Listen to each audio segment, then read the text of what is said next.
বিভিন্ন কার্যসূচির মধ্য দিয়ে স্বামী বিবেকানন্দের 161তম জন্মদিন পালন করল অখিল ভারতীয় বিদ্যার্থী পরিষদ কালাইন শাখা। আজ স্বামী বিবেকানন্দের 161তম জন্মদিন। গোটা দেশে বিবেকানন্দের জন্মদিনটি জাতীয় যুব দিবস হিসেবে পালিত হয়।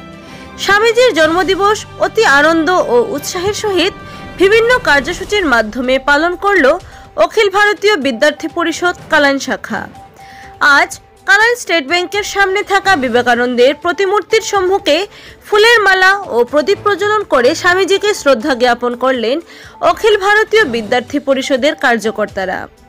এদিনের এই শ্রদ্ধাঞ্জলি অনুষ্ঠানে অন্যান্যদের মধ্যে উপস্থিত ছিলেন বিজেপি কালাইন মণ্ডল সভাপতি নিত্যগোপাল দাস এবং সুদীপ দাস সহ এলাকার বিশিষ্ট ব্যক্তিবর্গরা।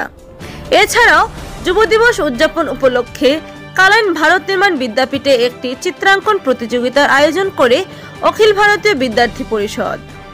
খোলা ময়দানে আয়োজিত হওয়া এই চিত্রাঙ্কন প্রতিযোগিতায় অংশগ্রহণ করে প্রচুর সংখ্যক ছাত্রছাত্রী। প্রতিযোগিতা শেষে বিজয়ীদের হাতে পুরস্কার তুলে দেওয়া হয় অখিল ভারতীয় বিদ্যার্থী পরিষদের তরফ থেকে।